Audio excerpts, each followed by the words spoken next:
As sementes são um belo projeto. Contêm todo o material genético para fazer uma planta novinha em folha num conteúdo minúsculo que pode ser produzido aos bilhões e depois ser dispersado pelo mundo.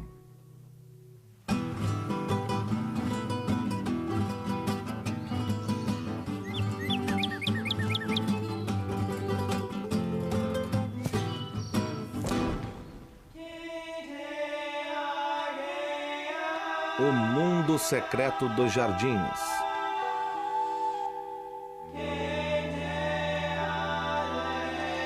Vem voar comigo, sementes.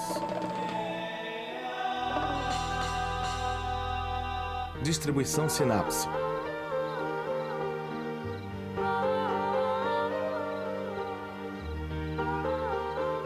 As flores são estruturas de reprodução que, em geral, contêm as partes masculina e feminina.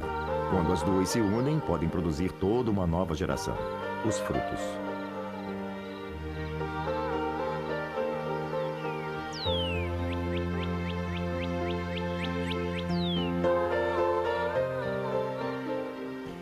Esses frutos, então, continuam a se desenvolver.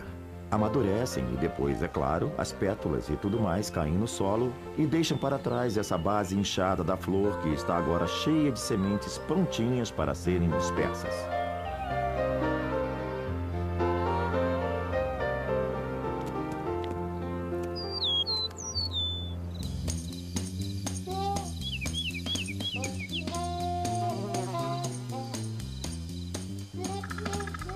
Embora as sementes existam em várias formas diferentes, todas têm apenas uma função: produzir a próxima progenie, ou seja, a nova prole.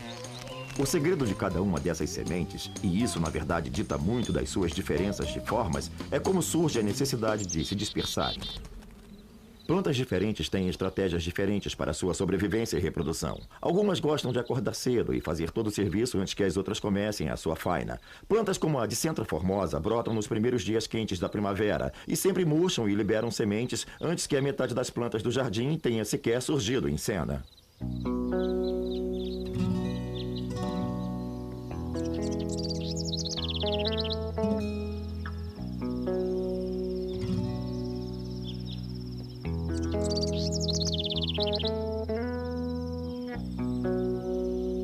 Uma outra planta efêmera de primavera que fica linda num jardim silvestre é a raiz vermelha. Como outras plantas silvestres, se desenvolve no início da estação para aproveitar bem o sol. A raiz vermelha tem um esquema bem elaborado para dispersar suas sementes. Elas liberam através de umas agulhetas uma substância doce, como num jogo de sedução, para tornar cada semente um pouco mais atraente.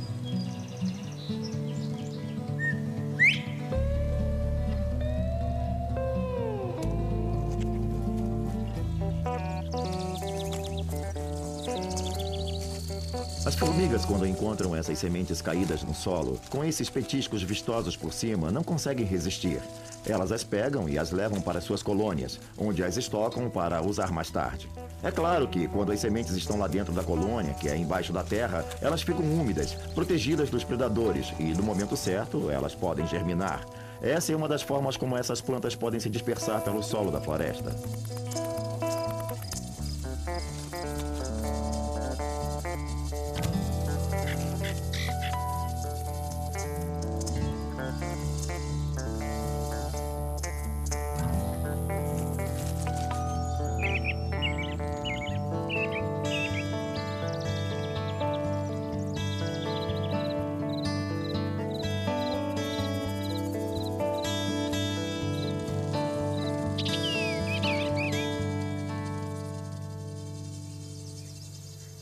Em alguns casos, quando uma semente quer se dispersar, o melhor lugar é um que seja perto de onde a planta-mãe estava originalmente. Se a mãe foi bem-sucedida, presumivelmente isso significa que as condições de luz, as condições da umidade e o tipo de solo eram perfeitos para a planta. Algumas sementes simplesmente caem no solo e quicam um pouco. Em geral, têm um feitio arredondado. Portanto, podem rolar pelo chão até finalmente se alojarem em alguma fenda ou cavidade no solo, e ali podem ficar até que estejam prontas para germinar. É comum você encontrar plantas agrupadas em habitats apropriados, onde as sementes não caíram muito longe da mãe.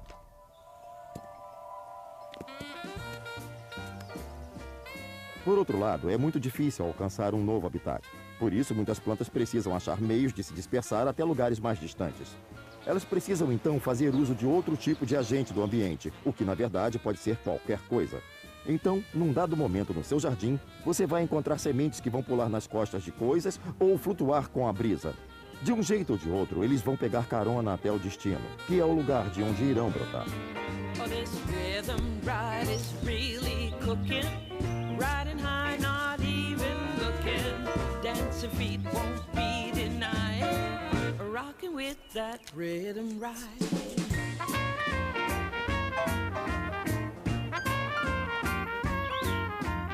In a hot rod or a freight train, I like riding in an airplane. East or west, north or southbound, we'll be riding without slowdown. Hey boys, strike up the band. This rhythm ride is really grand. When the band has got a groove on, I'll go get my dancing shoes on. And when that beat is in the pocket, well, it's like riding in a rocket. Hey boys, strike up the band. This rhythm ride is really grand.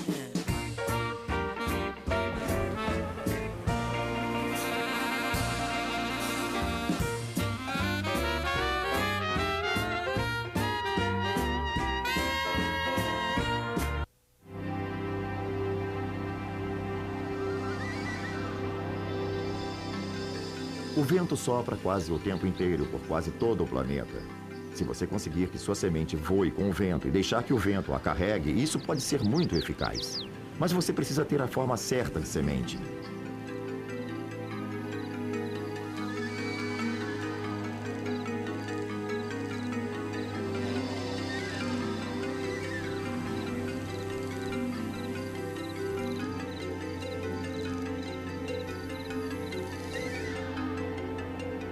Para aproveitar o vento, as sementes têm que ser bem pequenas, sem muito óleo ou muita goma que aumentem seu peso. E elas precisam ter um paraquedas, a fim de serem levadas pela mais leve brisa.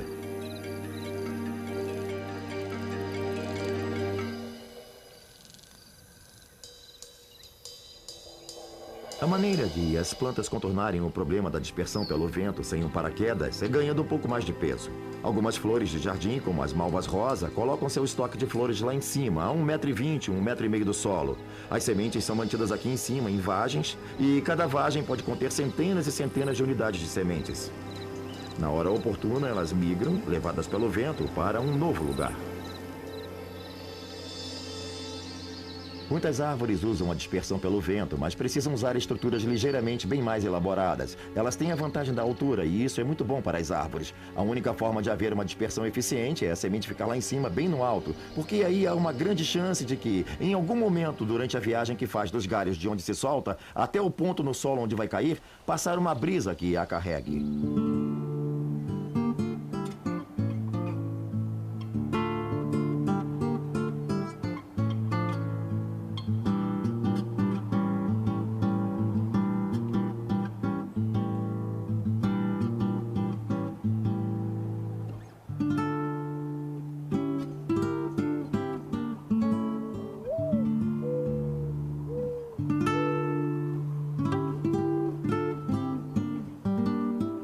Em geral, as árvores têm um mecanismo como uma pequena asa na semente. Qualquer brisa, por mais leve, vai fazê-la se desprender rapidamente e viajar até uma distância considerável.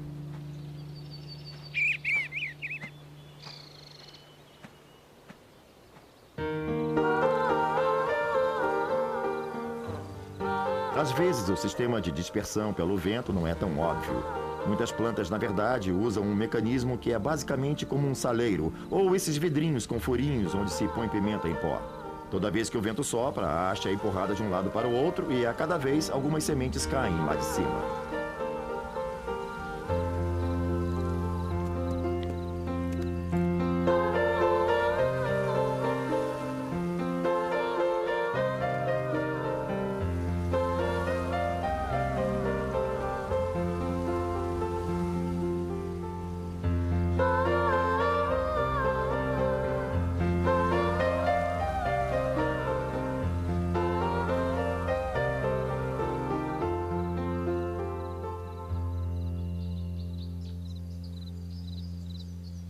As plantas têm muitas formas diferentes de dispersar suas sementes, mas uma das mais eficientes é usar a potência de fogo. As não-mitoques são anuais que passam o verão todo angariando o máximo de energia possível para que possam produzir milhares de grãos de sementes e ganhar a maior altura possível.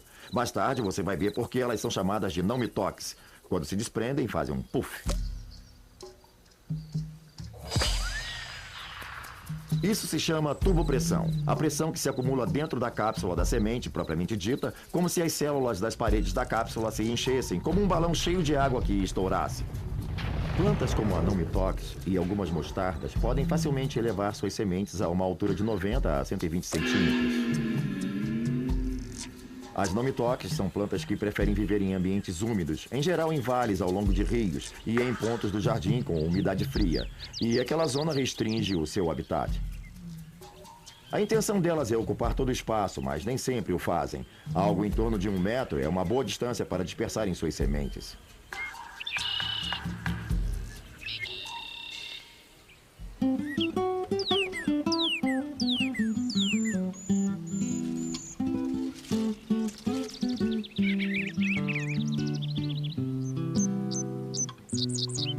As plantas têm um longo histórico de usar animais para quase tudo, da polinização à dispersão. Alguns dos melhores exemplos, claro, são as árvores grandes que produzem nozes, como castanhas e bolotas.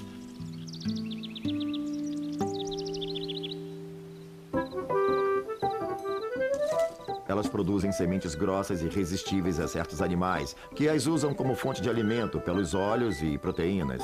Eles pegam essas sementes e as transportam para outros lugares com a intenção de armazená-las. A notícia boa para a planta é que, às vezes, esses animais esquecem onde as armazenaram e, mais tarde, essas sementes podem germinar em local bem longe do local original da planta-mãe. Só o que a semente precisa é ter um aspecto tentador que logo virá um animal para dispersá-la.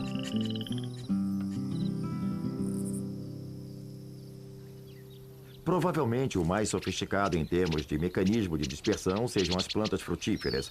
As frutas nada mais são do que um atrativo para o animal transportar sementes. Elas são vistosas, carnudas, doces e fazem com que um animal tolo queira se aproximar para comê-las.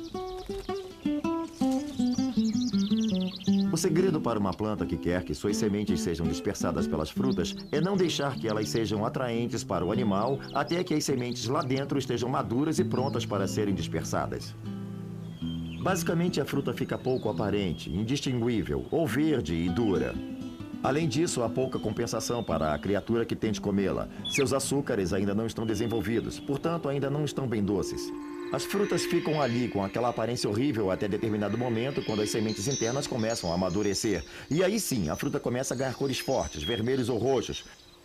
Fica mais macia e mais palatável. E, em geral, os açúcares e outros ingredientes de sabor ficam muito mais intensificados, tornando-a quase irresistível.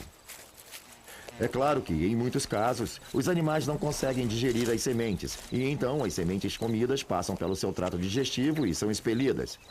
A esperança da planta é que a excreção se faça num local conveniente, onde as condições do solo e de umidade sejam adequadas para permitir que haja germinação. Muitas sementes de plantas frutíferas, na verdade, precisam muito de uma certa ação corrosiva do sistema digestivo do animal antes que sejam de fato capazes de germinar. Há várias espécies cujas sementes vão simplesmente permanecer ali até que alguém se habilite a tentar comê-las para então quebrar sua casca.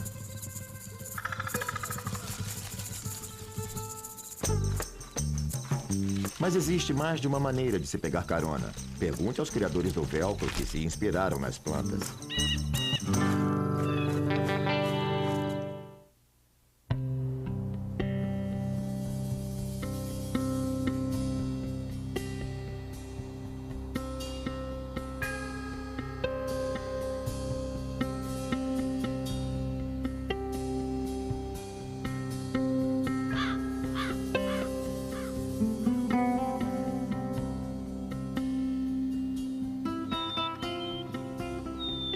Os mamíferos, em particular, são cobertos de pelos, e eles parecem ser um meio perfeito para as sementes serem transportadas para todos os lugares. A outra vantagem dos mamíferos é que eles costumam fazer o mesmo caminho seguidamente, então você só precisa se fixar na passagem habitual e esperar, porque algum animal vai aparecer e levar suas sementes para você. Uma planta que faz muito uso desse mecanismo é a bardana. A rebarba, propriamente dita, é composta de duas partes. Uma casca recoberta por espinhos e uma câmara interna cheinha de sementes escuras. São oportunistas e aproveitam qualquer chance de pegar uma carona até o local novo. E são tão persistentes que, quando você tenta desesperadamente desalojá-los, não consegue evitar quebrar a casca e liberar as sementes. Muitas outras plantas usam o mesmo tipo de mecanismo. A amor do campo, às vezes chamada de flor do campo, também tem uma estrutura de fixação assim. Cães e outros animais peludos não são as únicas criaturas que podem dispersar essas sementes. As pessoas, principalmente jardineiros, funcionam como agentes de transporte, quando as pequenas cápsulas se agarram às suas calças ou saias e são carregadas, podendo chegar bem longe.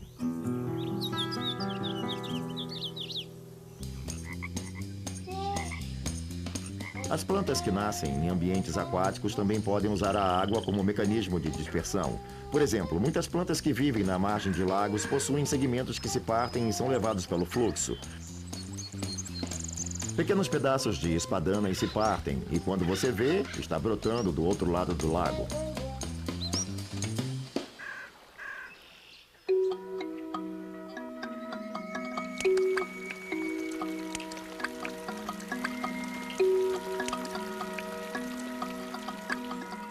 Mesmo a chuva é algo que as plantas exploram. Para nós, os pingos são pequenininhos e delicados, mas tudo é relativo.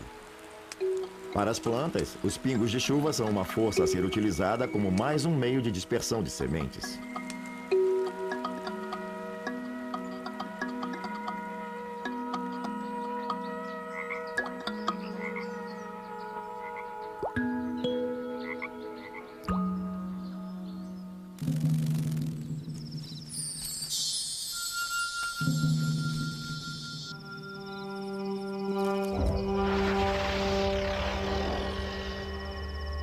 Plantas florescentes e insetos provavelmente coexistem há 60 ou 80 milhões de anos. E durante esse período, ambos os grupos proliferaram incrivelmente e agora estão entre as formas de vida que dominam o planeta.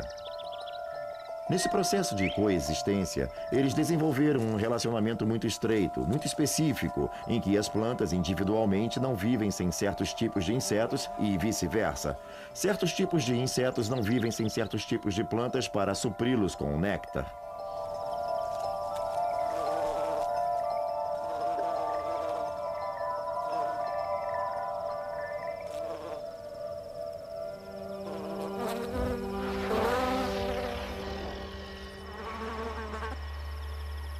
É no decorrer desse relacionamento que as plantas mostram suas verdadeiras cores.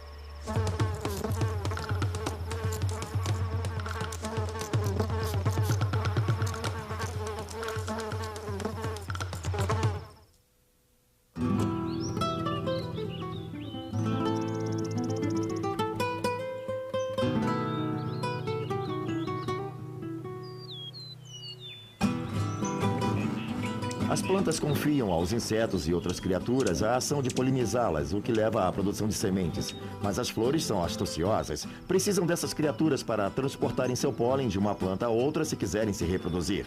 Mas elas sabem que insetos não são tolos e não vão fazer esse serviço de graça. Então as flores instigam criaturas a visitá-las, oferecendo-lhes uma doce recompensa para então o verdadeiro jogo começar.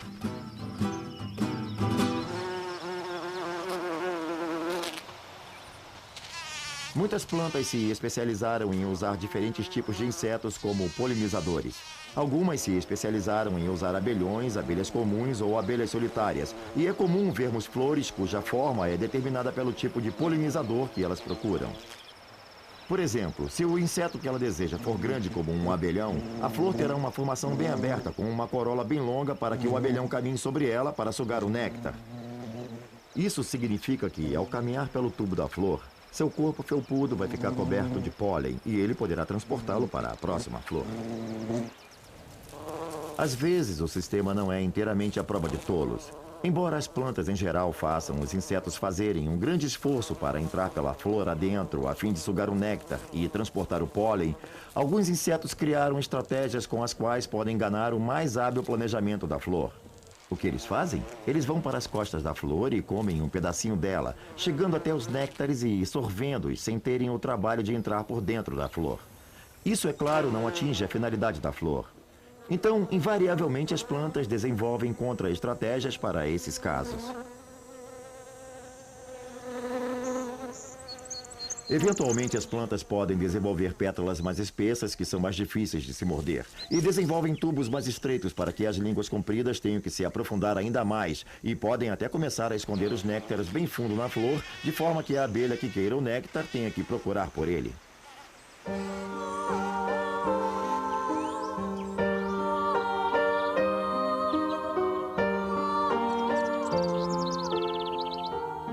É essa constante alteração e substituição de estratégias que faz as plantas florescentes se difundirem.